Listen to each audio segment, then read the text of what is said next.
Good evening. I'm Leland Vittert on the program tonight.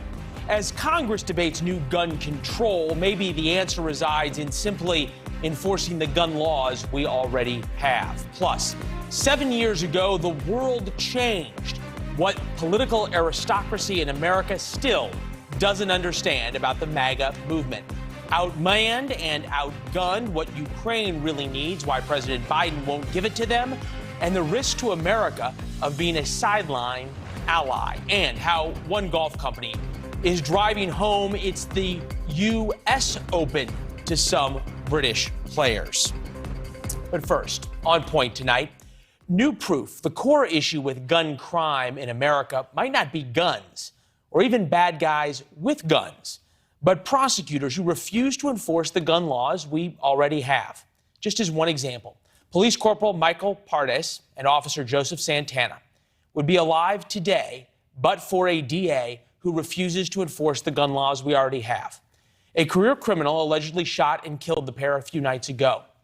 On this criminal's rap sheet, vehicle theft, first-degree burglary, a dozen other prosecutions settled with probation, and just last year,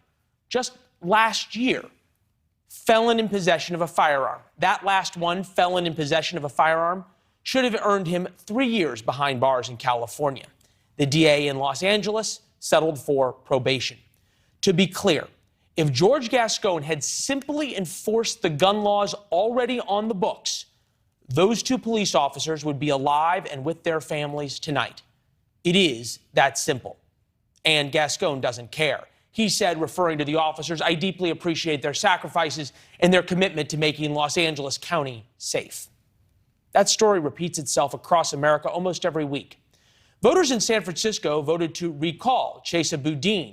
In St. Louis, the state attorney general had to lend lawyers to the U.S. Attorney's Office trying to get around Kim Gardner's refusal to prosecute violent felons.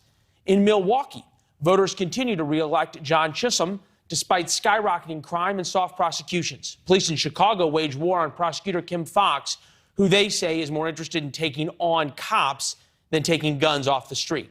Again, I could go on.